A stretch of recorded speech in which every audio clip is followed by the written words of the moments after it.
ఎక్కడికక్కడ ఈ రాష్ట్రంలో ఉండేటువంటి ఏ వాగులోనైనా ఇటు గోదావరి పరివాహక ప్రాంతంలో ఇటు కృష్ణా పరివాహక ప్రాంతంలో ఇందిరమ్మ ఇళ్ల పేరు మీద పేరు చెప్పి విచ్చలవిడిగా ఇసుక దోపిడీ జరుగుతుందని మేము అనేక సందర్భాల్లో చెప్పినాం.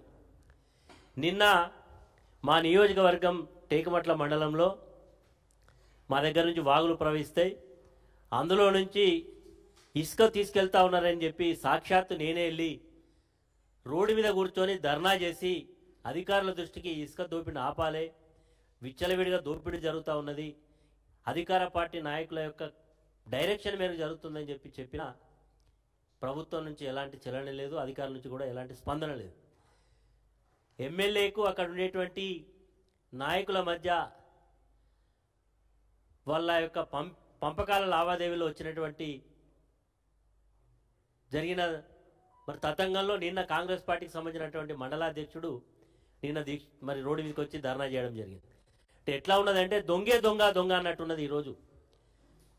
మరి ఆ సందర్భంలో నిన్న మా పార్టీ నాయకులు మేము కూడా ఈ ఇసుక దోపిడిని ఆపాలే, మేము కూడా ధర్నా చేస్తామని చెప్పి పిలుపునిస్తే పోలీసు అధికారులు ఉదయం 4 గంటల నుంచే మన నాయకులందరినీ కూడా అరెస్టు చేసి టేకుమట్ల, మొగుళ్ళపల్లి, చిట్యాల మరి పోలీస్ స్టేషన్లకు తరలించడం జరిగింది.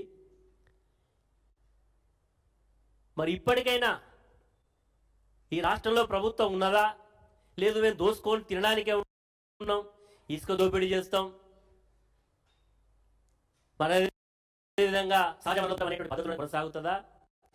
అసలు ఈ రాష్ట్రంలో ప్రభుత్వం ఉందా, ప్రభుత్వం పర్యవేక్షణ ఉందా, చెప్పాల్సిన బాధ్యత ఉందా లేదా అని చెప్పి ఈరోజు చూస్తూ ఉన్నాం. మరి ఈరోజు మీరందరూ కూడా మనకు ఉదయం 4 గంటలకు వెళ్ళే ఫోన్స్ అన్నీ కూడా వచ్చినాయి. మరి ఎందుకు మరి పోలీసులు ఇసుక దోపిడీ చేసే వాళ్ళను పక్కకు పెట్టి మా వాళ్ళని ఎందుకు మరి ఇంత మరి నిర్బంధం తీసుకొస్తున్నారో చెప్పాల్సిన అవసరం. మీరు చూస్తూ ఉన్నారు విజువల్స్లో ఏ రకంగా మా వాళ్ళని ఉదయం నుంచి ఇళ్లలోకి పోయి తీసుకొచ్చి మొత్తం కూడా పోలీసుల వాళ్ళ యొక్క పర్యవేక్షణలో ఏ రకంగా కార్యక్రమాలు జరుగుతున్నాయో ఇవన్నీ కూడా మీకు చూపెట్టాలని ఉద్దేశంతో ఇసుక దోపిడీ జరుగుతూ ఉన్నది.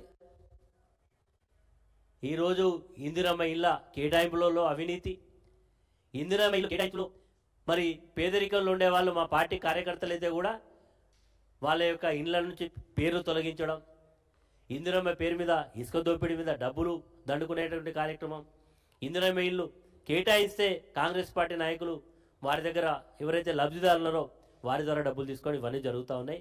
ఇప్పటికైనా ప్రభుత్వం, పోలీస్ యంత్రాంగం, అది రెవెన్యూ అధికారులకు చెప్పినా మేమేం చేయలేమంటున్నారు, పోలీస్ అధికారులకు చెప్పినా మేము కూడా ఏం చేయలేము అనే పద్ధతిలో ఉన్నది.